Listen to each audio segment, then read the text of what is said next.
Lucas Brighton had always been a hands-on kind of guy.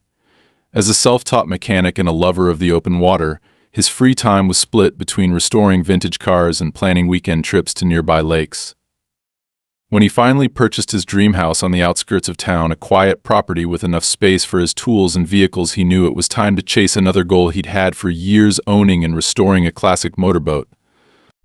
It wasn't just about having something to cruise around on during sunny weekends for Lucas. It was a personal project, something to sink his time and effort into like he did with his cars.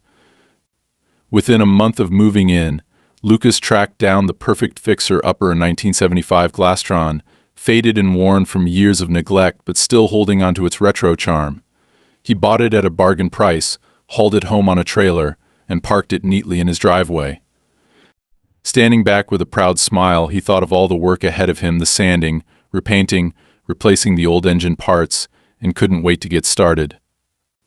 The neighborhood seemed quiet, and the house itself was everything he'd wanted: a place to work on his projects, enjoy his space, and live without anyone breathing down his neck. The first few weeks went by peacefully. When Lucas wasn't at work managing his own auto repair shop, he was at home sanding down the boat's hull, inspecting every inch of the vessel, and ordering parts online. Some neighbors would pass by, wave, and make small talk, curious about what he was working on. Lucas wasn't a very social guy, but he appreciated the friendliness and figured he'd landed in a decent community. No one had complained about the boat in his driveway. It wasn't blocking anything, after all, and the driveway was on his property, well within his rights to use however he pleased. But that calm didn't last long. One evening, after finishing work on the boat and heading inside for dinner, Lucas noticed something odd: a plain white envelope tucked under the windshield wiper of his truck.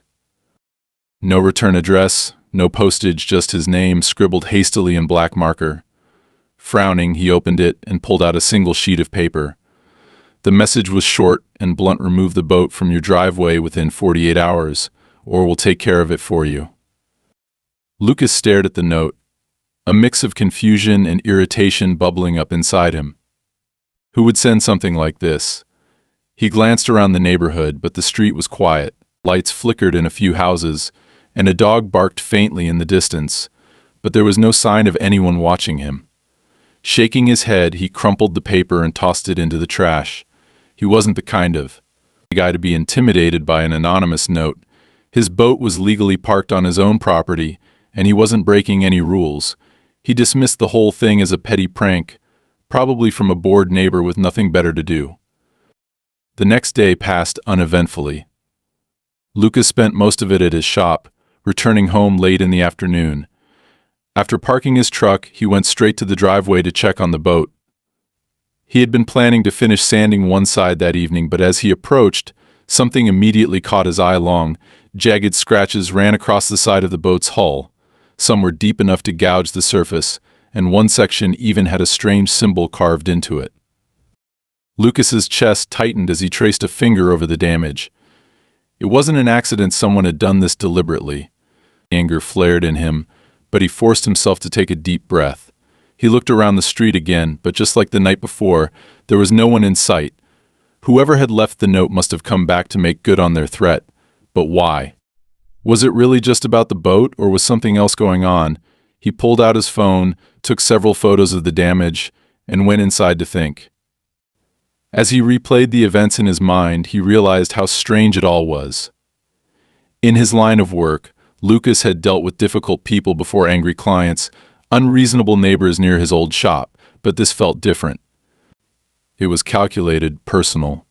Still, he wasn't about to let someone scare him off from doing what he loved. He'd file a police report about the vandalism in the morning, just to cover his bases, but for now, he decided to stay focused on his project. If they wanted a fight, he wouldn't back down so easily. A few days later, Lucas came home from work, ready to unwind and spend some time tinkering with the boat. But as he pulled into his driveway, he was struck by an eerie feeling something wasn't right. The space where his boat had been parked was completely empty. For a brief moment, he thought he might have parked it somewhere else and forgotten, but that made no sense. He had left it right there, secured on its trailer, like always. Now, both the boat and trailer were gone. His heart began to pound as he quickly got out of his truck, scanning the street for any sign of what might have happened. There was no sign of forced entry, no broken locks or chains. Everything looked normal, except for the glaring absence of the boat. He ran up to the front porch, hoping maybe someone had left a note or explanation, but there was nothing. Lucas's mind raced. Had it been stolen? And if so, how could someone have taken it in broad daylight without anyone noticing? Without wasting another second, he pulled out his phone and called the police. After explaining the situation to the dispatcher, they assured him that an officer would be sent over shortly. As he waited, he felt a mix of frustration and unease. This wasn't just random vandalism anymore, this was theft, plain and simple. Whoever had taken his boat had gone to serious lengths to do so, and Lucas had a sinking feeling that it wasn't a coincidence. About 20 minutes later, a police cruiser pulled up in front of his house. A tall, no-nonsense officer named Ruiz stepped out, clipboard in hand. Lucas walked over to meet him, trying to keep his frustration in check. After exchanging introductions, Ruiz began asking questions, jotting down notes as Lucas described the events leading up to the theft, the threatening note, the scratches on the boat, and now its sudden disappearance. "Did you notice anything unusual earlier today? Strange vehicles, people hanging around who didn't belong here?" Ruiz asked, glancing around the quiet neighborhood. "No, nothing like that," Lucas replied. "I was at work all day. When I left this morning, the boat was right there, and now it's gone." Ruiz nodded thoughtfully, then asked, "Any chance it could have been towed?" Sometimes neighborhoods have rules about what can be parked in driveways, and if someone filed a complaint. Lucas cut him off, shaking his head. "I checked all the local regulations before I bought this place. There's nothing that says I can't park a boat in my own driveway. Besides, if it had been towed, they'd have left some kind of notice, right?" The officer didn't argue, but Lucas could see that he wasn't entirely convinced. Ruiz finished taking notes, gave Lucas a case number, and promised to follow up if they found any leads. But as the cruiser drove away, Lucas felt more alone than ever. He knew that waiting around for the police to solve the problem wasn't going to get his boat back. If he wanted answers, he'd have to start looking for them himself. The next morning, Lucas woke up with a renewed sense of determination. He started by calling every local towing company he could find, hoping that maybe someone had seen or heard something. Most of the companies hadn't picked up any boats matching his description, but after several dead ends, one dispatcher finally gave him a lead. "You might want to check with the management company for your neighborhood," the woman on the other end said. "Sometimes they contract private towing services for stuff like this. We've had calls like this before." Lucas frowned. Management company? That didn't sound right. He hadn't signed any agreement with a management company when he bought the house. He thanked the dispatcher, hung up, and decided to drive over to the neighborhood's administrative office to find out what was going on. When he arrived, the office looked exactly like what he expected: clean, corporate, and cold. Behind the main desk sat a woman with an icy smile who introduced herself as Janet, the community coordinator. Lucas explained the situation, trying to keep his tone polite despite his rising frustration. "I'm here because my boat was taken from my driveway yesterday," he said. "I've called every towing company I could find and someone suggested I check here. Do you know anything about that?" Janet's expression didn't change. "Yes, we're aware of the situation. Your boat was removed due to a violation of community guidelines." Lucas blinked, caught off guard by how casually she said it. "Violation? What are you talking about? I went through every rule before I moved in. There's nothing that says I can't park a boat on my own property." Janet gave him a patronizing smile, as though she were explaining something obvious to a child. "There was an update to the guidelines recently. All large recreational vehicles, including boats, are prohibited from being parked in visible areas for extended periods of time. Notices were sent out to all residents." "I didn't get any notice," Lucas shot back, his voice growing tense. "Well, we sent them," Janet said with a shrug. "It's not our fault if you didn't check your mail." Lucas could feel his patience wearing thin. "Okay, fine. Even if there was some update I missed, you had no right to take my property without warning me first. Where is my boat now?" "It's being stored in a secure facility," Janet replied smoothly. You can get it back after paying the appropriate fines and storage fees. Fines? What fines? Janet slid a sheet of paper across the desk. Lucas scanned it quickly, his eyes widening as he read the numbers $5,000 in fines, plus daily storage fees until he complied with the new guidelines. "This is ridiculous," he said, his voice low but filled with anger. "You can't just take someone's property and hold it for ransom." "I'm afraid those are the rules, Mr. Brighton," Janet said, still smiling that same cold smile. "If you have an issue, you're welcome to take it up with our legal department." Lucas knew a lost cause when he saw one. He snatched up the paper, muttered a terse thanks, and left the office before he said something he'd regret. But as he walked back to his truck, a thought struck him. This wasn't just about the boat. This was about control. Whoever was behind this didn't just want to enforce a rule, they wanted to send a message. If that was the case, Lucas decided, they'd soon learn that they'd picked the wrong guy to mess with. Lucas sat in his truck for several minutes after leaving the office, gripping the steering wheel tightly as frustration simmered just beneath the surface. The audacity of it all, the smug attitude, the blatant attempt to extort him for thousands of dollars over something that wasn't even a legitimate violation. But this wasn't just about the money anymore. They had taken his property without permission, issued absurd fines without any prior warning, and expected him to roll over quietly. That wasn't going to happen. He wasn't the type to back down, especially when he knew he was in the right. The next step was clear: he needed a lawyer. This wasn't something he could handle alone, and he wasn't about to let this management company bully him into submission. After a few calls, he managed to schedule a consultation with a local attorney named Andrea Marks. She had a reputation for dealing with property disputes and, more importantly, for standing up to powerful management companies that thought they were above the law. The following morning, Lucas arrived at Andrea's office, a modest but professional space tucked into the corner of a downtown building.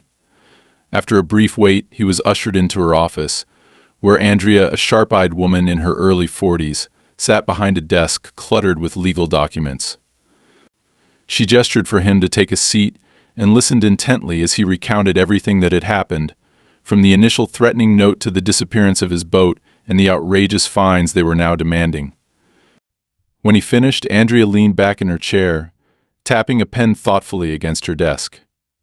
"Unfortunately, this isn't the first time I've heard something like this," she said. "These management companies are notorious for pulling stunts like this. They know that most people won't bother to fight back because it's expensive, time-consuming, and stressful.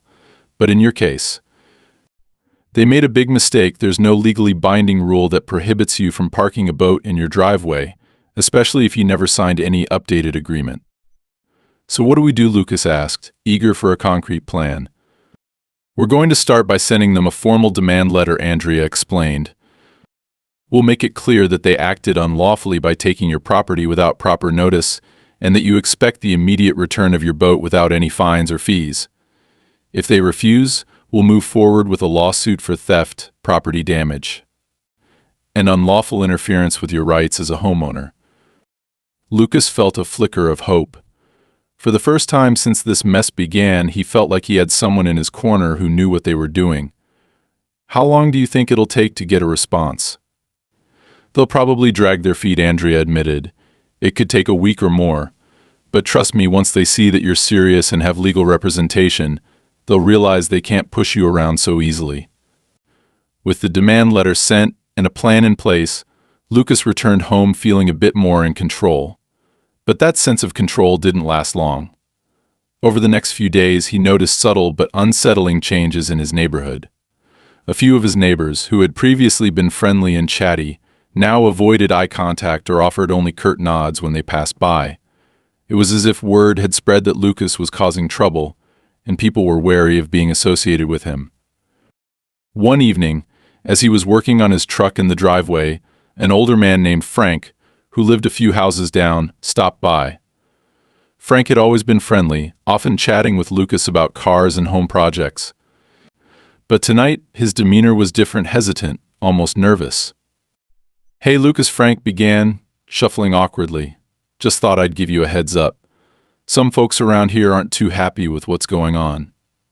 Lucas straightened, wiping his hands on a rag. "What do you mean?"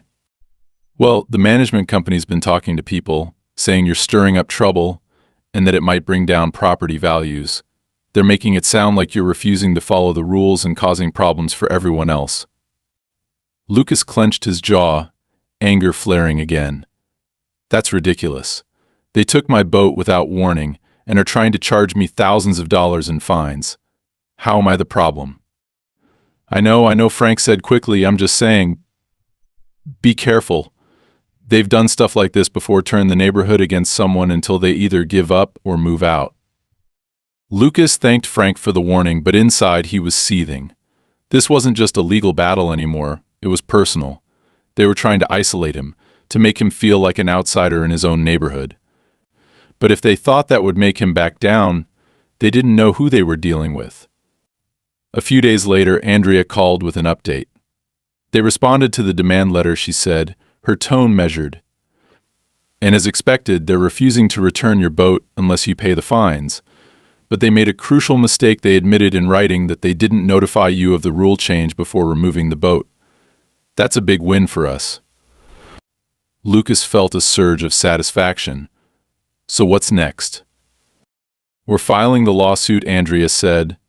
They'll probably try to settle once they realize they don't have a leg to stand on. But in the meantime, I'd advise you to keep a low profile. If they're trying to turn the neighborhood against you, they might escalate things. Andrea's warning proved to be more accurate than Lucas expected. That weekend, he woke up to find that someone had scattered garbage across his front yard. It was a petty, childish act, but it sent a clear message they weren't going to make this easy for him. Rather than react impulsively, Lucas calmly cleaned up the mess and made sure to document everything with photos. Later that day, he noticed two men in suits standing at the edge of his property, taking pictures of his house and driveway. When he approached them, they quickly got into a car and drove off without explanation. It was obvious that the management company was trying to gather evidence against him, probably to use in court or to further tarnish his reputation in the neighborhood. Lucas knew that things were going to get worse before they got better, but he wasn't about to back down. He had come too far to let them win now. With Andrea's help, he was determined to see this fight through to the end, no matter what it took. By the end of the week, Lucas was beginning to realize just how far the management company was willing to go to make his life difficult. It wasn't just about the boat anymore. This had turned into a full-blown campaign to harass and intimidate him into backing down. But if they thought that would work, they didn't know Lucas Brighton. He wasn't the type to scare easily, and now he had a lawyer ready to fight. Still, the constant pressure was wearing on him, and he couldn't ignore the sense of unease that followed him everywhere. The weekend brought another escalation. Early Saturday morning, Lucas was jolted awake by a loud banging on his front door. He stumbled out of bed, half asleep, and opened the door to find a city inspector standing on his porch, clipboard in hand. "Mr. Brighton," the inspector asked, glancing at the papers on his clipboard. "Yeah, that's me," Lucas said, rubbing his eyes. "What's going on?" "We've received several complaints about unpermitted construction on your property," the inspector said flatly. "I'm here to conduct an inspection." Lucas's initial confusion quickly turned into anger. "Unpermitted construction? What are you talking about? I haven't done any construction." The inspector shrugged, clearly indifferent. "Look, I'm just here to do my job. Either you let me inspect the property, or you'll be fined for non-compliance." Knowing he had nothing to hide, Lucas reluctantly stepped aside and let the inspector in. Over the next 15 minutes, the inspector wandered around his property, taking photos and scribbling notes. When he was done, he handed Lucas a copy of his report. "Everything looks fine," the inspector said. "But if you start any major work without a permit, you'll be hearing from us again." As the inspector walked back to his car, Lucas stood on the porch, clutching the report in his hand. It was clear that the management company was behind this. They were filing bogus complaints with the city in an attempt to pile on more pressure. It was a cheap tactic, but it worked. They were getting under his skin. Frustrated but determined, Lucas decided it was time to go on the offensive. He called Andrea and filled her in on the latest incident. After hearing him out, she suggested a new approach. They're trying to drown you in petty harassment, Andrea said. We need to show them that you're not just going to roll over. I'm going to request all public records related to complaints filed against you. If we can prove that they've been making false claims, we can add harassment to our lawsuit. Lucas agreed, feeling a renewed sense of purpose. He was tired of being on the defensive. It was time to hit back. Over the next few days, Andrea worked tirelessly to gather evidence. Meanwhile, Lucas kept a low profile, focusing on his work at the auto shop and trying not to let the situation consume him. But the tension was always there, lurking in the back of his mind. One evening, after closing up the shop, Lucas decided to stop by Frank's house. He hadn't spoken to his neighbors since their last conversation, but he had a feeling that Frank might have more information about what was going on. Frank welcomed him in, and they sat down in the living room with cups of coffee. "I've been meaning to talk to you," Frank said, lowering his voice. "I've heard some things from the other neighbors. Apparently the management company is planning to push you out. They want you gone because you're standing in the way of a bigger deal." "What kind of deal?" Lucas asked, leaning forward. "I'm not entirely sure," Frank admitted. "But I heard something about a new development project. They want to buy up several properties in the neighborhood, and you're the only one who hasn't agreed to sell." Lucas frowned. This explained a lot. The sudden rule changes, the harassment, the bogus complaints, it was all part of a scheme to force him out so they could move forward with their plans. He thanked Frank for the information and left, his mind racing with possibilities. Back home, Lucas called Andrea again and told her what he had learned. Andrea wasn't surprised. "I've seen this before," she said. "Developers partner with management companies to pressure homeowners into selling. They make life miserable until people either sell out of frustration or fall behind on fines and lose their properties. But if we can prove that they're targeting you specifically to force a sale, we'll have a strong case for damages." The next day, Andrea filed an additional complaint accusing the management company of harassment and bad faith practices. It was a bold move, but Lucas knew it was necessary. He couldn't let them win. That evening, Lucas noticed something strange. As he was locking up his truck, he saw a dark sedan parked a few houses down. It wasn't a car he recognized, and it didn't belong to any of his neighbors. The driver was just sitting there, engine running, headlights off. Lucas watched for a moment, then went inside, deciding not to confront the driver, but the uneasy feeling stayed with him. The following morning, Lucas woke up to find that someone had thrown eggs at his house overnight. It was a childish prank, but it sent a clear message they weren't done trying to intimidate him. He cleaned up the mess and took photos for Andrea, who added the incident to their growing list of complaints. Despite the mounting pressure, Lucas refused to give up. He continued working with Andrea, gathering evidence and preparing for the legal battle ahead. He knew it wasn't going to be easy, but he was determined to see it through. A few days later, Andrea called with some good news. "I've got something that might turn the tide in our favor," she said. "I found out that the management company has been receiving payments from a developer. It's not illegal on its own, but it shows a clear motive for their actions. We can use this to strengthen our case." Lucas felt a surge of relief. For the first time in weeks, it felt like they were making real progress. With this new evidence, they had a chance to not only win the case but also expose the management company's shady practices. But the fight wasn't over yet. The management company wasn't going to back down without a fight, and Lucas knew that things could still get worse before they got better. All he could do now was stay the course and trust that justice would prevail in the end. Lucas knew that the latest evidence Andrea had found was a crucial turning point, but it didn't mean the battle was over. If anything, it only made the management company more desperate. Over the next few days, things escalated quickly. It began with subtle intimidation tactics, anonymous letters stuffed into his mailbox with vague threats like, "You'll regret this," or "You can't win." Lucas ignored them, but he knew that whoever was behind this wasn't going to stop anytime soon. One morning, as he was leaving for work, Lucas noticed a fresh notice taped to his front door. It was an official-looking document, stamped and signed by the management company. He ripped it down and read through it, his irritation growing with every word. The letter claimed that he was in violation of multiple neighborhood regulations, none of which actually existed when he first bought the property, and stated that he owed an additional $10,000 in fines. It also mentioned that if he failed to pay, a lien would be placed on his home. This was serious. A lien would make it impossible for him to sell or refinance his house, effectively tying him down financially until he either paid the supposed debt or lost his property. Lucas clenched the paper tightly, feeling a wave of frustration. They were clearly trying to push him into a corner, but he wasn't going to let them win. He immediately called Andrea and explained the situation. She listened carefully, her tone growing more serious as he described the latest move by the management company. "This isn't just harassment anymore," she said firmly. "This is financial coercion. If they file a lien, it could cause long-term damage to your credit and make it difficult to fight back. We can't let it get that far." "What do we do?" Lucas asked. He was ready to fight, but he needed a strategy. "We're going to file for an injunction," Andrea replied. "If we can get a court to issue a temporary restraining order, it'll block them from placing the lien until the lawsuit is resolved. It won't stop them completely, but it'll buy us time and keep your property safe."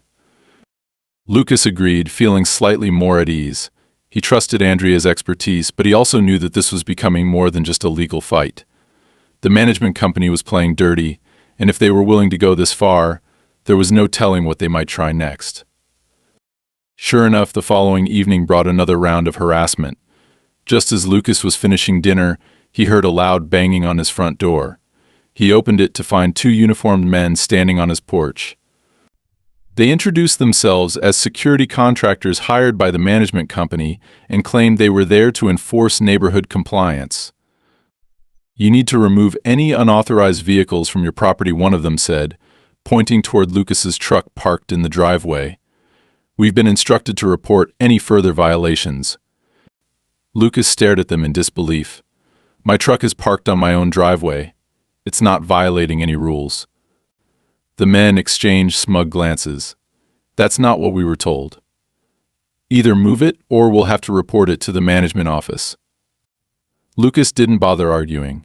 He knew these guys were just there to provoke him, hoping he'd lose his temper and give them an excuse to escalate things further. Instead, he calmly told them to leave, and when they refused, he pulled out his phone and began recording. That was enough to make them back off, but the damage was already done. The message was clear: they weren't just coming after his boat anymore, they were trying to make his entire life a living hell. The next day, Andrea filed the injunction, and within 48 hours they received good news: a judge had granted the temporary restraining order, preventing the management company from placing a lien on Lucas's property. It was a small victory, but an important one. It meant that for now they couldn't touch his house or force him into financial ruin. But Lucas knew better than to celebrate too soon. The management company wasn't going to back down just because of a court order. If anything, it only seemed to fuel their determination to make his life miserable. Over the next few days, he noticed more strange activity around his neighborhood: cars he didn't recognize parked near his house, people loitering nearby who quickly disappeared when he approached. One night, he woke up to the sound of something hitting his window. He rushed to the front of the house and found a brick lying on the ground, with shattered glass scattered across his porch. Attached to the brick was a note that simply read, "You're out of time." Lucas's heart pounded as he picked up the note and stared at it. This was more than just harassment, this was a direct threat. He immediately called Andrea and the police. When the officers arrived, they took a report and promised to increase patrols in the area, but Lucas could tell they weren't particularly optimistic about catching whoever was behind it. "This is getting out of hand," Andrea said when Lucas called her the next morning. "I think it's time we involve someone higher up." "What do you mean?" Lucas asked. "I mean, we need to bring public attention to this. If the management company thinks they can get away with intimidation tactics, we need to show them that they can't. I'm reaching out to a couple of legal advocacy groups that specialize in property rights. If we can get them involved, it'll add more pressure on the company to back off." Lucas agreed, though he wasn't entirely comfortable with the idea of making this a public spectacle. He preferred to handle things quietly, but at this point, it seemed like the only way to fight back effectively. The management company was clearly escalating, and if they didn't push back hard, things were only going to get worse. In the meantime, Lucas decided to take extra precautions. He installed new security cameras around his property and reinforced the locks on his doors and windows. He wasn't about to let anyone intimidate him into leaving his home. As the days went on, the tension continued to build. Lucas knew that the management company was hoping to wear him down, to make him feel isolated and vulnerable. But what they didn't realize was that Lucas wasn't fighting this battle alone anymore. With Andrea's help and the potential involvement of advocacy groups, he was starting to turn the tide. Still, he couldn't shake the feeling that something big was coming. The management company had already shown that they were willing to resort to extreme measures, and Lucas knew they weren't going to give up without a fight. He just had to be ready for whatever came next. Lucas woke up early on the day of the hearing, a mixture of anticipation and anxiety tightening his chest. After weeks of harassment, legal threats, and intimidation, it all came down to this. Andrea had been confident going into the case they had enough evidence to prove not only that the management company acted unlawfully by seizing his boat without proper notice, but also that they had been systematically harassing him to force him into selling his property. Still, Lucas knew that court battles were rarely straightforward. The management company had deep pockets and a team of lawyers who were experts at bending the rules in their favor. By the time he arrived at the courthouse, Andrea was already waiting for him in the lobby. Dressed in a sharp navy blue suit and holding a stack of meticulously organized documents, she radiated calm professionalism. She gave Lucas a reassuring nod as they walked into the courtroom together. The opposing side was already there, 3 well-dressed attorneys representing the management company, led by a smug-looking man Lucas had seen before at one of the neighborhood meetings. He remembered the condescending way the man had dismissed his concerns back then. Now, they were face to face in a fight Lucas refused to lose. The proceedings began with the judge calling both parties to present their cases. Andrea started strong, laying out the sequence of events in a clear, methodical manner. She presented the original rules Lucas had received when he purchased the property, which made no mention of prohibiting boats in driveways. She then highlighted the sudden, unexplained changes in the rules and the complete lack of notification given to residents. Finally, she introduced the key piece of evidence, financial records showing payments from a major development firm to the management company, suggesting a motive behind their aggressive actions toward homeowners like Lucas. Your Honor, Andrea said firmly, turning toward the judge, this is not simply a case of a rule violation. It's a calculated effort to pressure my client into selling his property so that the management company, in partnership with the developer, can acquire his land. They've employed harassment, intimidation, and even illegal property seizure to achieve this goal. This isn't about neighborhood regulations, it's about profit. The judge listened carefully, occasionally taking notes. When it was the management company's turn, their lead attorney stood and delivered a carefully rehearsed defense. He tried to argue that Lucas had been in clear violation of updated community guidelines and that the management company had acted within its rights to enforce those rules. He downplayed the harassment claims as misunderstandings, and accused Lucas of refusing to cooperate with the community for his own benefit. But Andrea was prepared for every point they raised. When the opposing attorney claimed that Lucas had been notified of the rule changes, Andrea calmly presented the lack of any documented communication proving that. When they insisted that the fines were legitimate, she pointed out the absurd amounts they had demanded, which far exceeded typical enforcement actions in similar cases. And when they tried to paint Lucas as a disruptive neighbor, Andrea brought in 2 witnesses, Frank and another neighbor, who testified about the management company's pattern of intimidation toward multiple residents. By the time both sides had presented their arguments, it was clear to everyone in the room which way the case was leaning. The judge asked a few pointed questions to the management company's lawyers, who fumbled for answers when pressed about the sudden rule changes and the suspicious timing of the developer's payments. The smug confidence they'd walked in with had visibly eroded. After a brief recess, the judge returned with her decision. This court finds that the management company acted improperly in its handling of Mr. Brighton's property. The removal of his boat was conducted without proper notice or legal grounds, and the subsequent actions taken by the management company constitute harassment. Furthermore, Evidence suggests a conflict of interest involving a third-party developer, which will require further investigation. Lucas felt a rush of relief as the judge continued. The management company is ordered to return Mr. Brighton's property immediately and pay compensation for damages, including legal fees, in the amount of $250,000. Additionally, any pending fines or liens against his property are to be voided. This court also recommends that regulatory bodies review the company's practices to ensure compliance with state laws. For a moment, Lucas sat in stunned silence, barely processing what had just happened.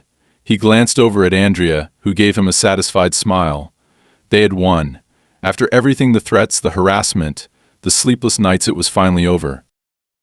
As they left the courtroom, Lucas caught sight of the management company's attorneys huddled together, speaking in hushed tones with tense expressions. Whatever plans they had for the neighborhood, they had just taken a serious hit. And while Lucas knew this victory wouldn't solve every problem, it sent a clear message they couldn't bully him or anyone else without consequences. "Thank you," Lucas said to Andrea as they stepped outside. "I couldn't have done this without you." "You stood your ground, Lucas. That's what made the difference," she replied. "Most people would have given up, but you didn't." Back in his truck, Lucas sat for a moment, taking it all in. The fight had been exhausting, but it was worth it. He had not only defended his rights, but also exposed the corrupt practices of the management company. And now, thanks to Andrea's work and his own perseverance, they had been held accountable. As he started the engine and drove home, Lucas felt something he hadn't felt in a long time: peace. His boat would soon be back where it belonged, and his home was once again truly his. More importantly, he knew that standing up for himself had made a difference, not just for him but for his entire neighborhood. Lucas arrived home that evening feeling a mix of exhaustion and quiet triumph. The weeks of stress and uncertainty were finally behind him. He parked his truck in the driveway and stood there for a moment, looking at the empty space where his boat had once been.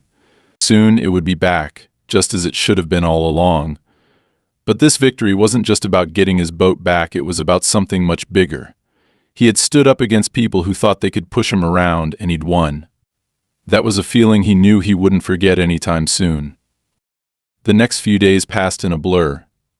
News of his legal victory spread quickly through the neighborhood, and before long several of his neighbors came by to congratulate him. Frank was the first to visit, carrying a six-pack of beer and a grin that said he was just as relieved as Lucas. "You did it, man," Frank said, handing him a bottle. "I can't tell you how good it feels to see those bastards get what they deserve." "Thanks, Frank. I couldn't have done it without you and the others who stood by me," Lucas replied, clinking his bottle against Frank's.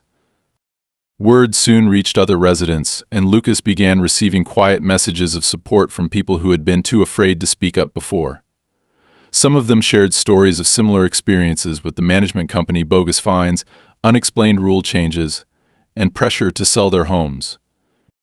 Now that Lucas had won, they felt emboldened to come forward, and there was talk of banding together to demand broader reforms in how the neighborhood was managed.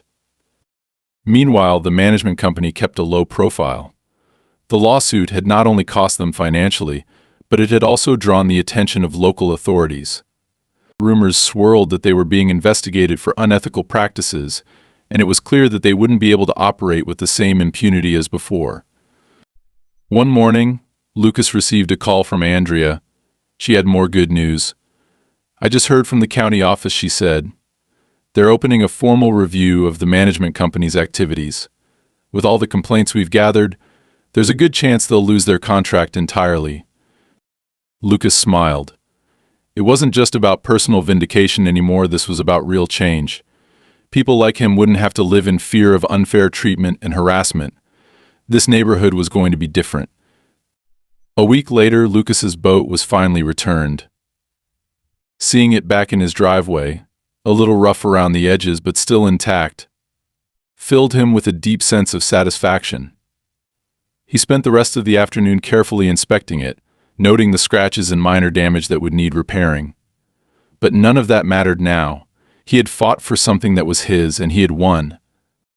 That evening, Lucas decided to host a small gathering for the neighbors who had supported him through the ordeal.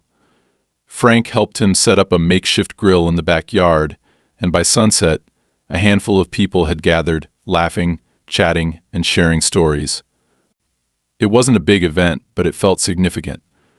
For the first time since moving in, Lucas truly felt like part of a community, one that had rallied together when it mattered most. As the night wound down and people began to head home, Lucas stood on his porch, looking out at the street. The neighborhood felt quieter, calmer. It was his home again, and no one could take that away from him. Frank, the last to leave, gave Lucas a pat on the back before heading down the driveway. "You know, you've set an example for the rest of us," he said with a grin.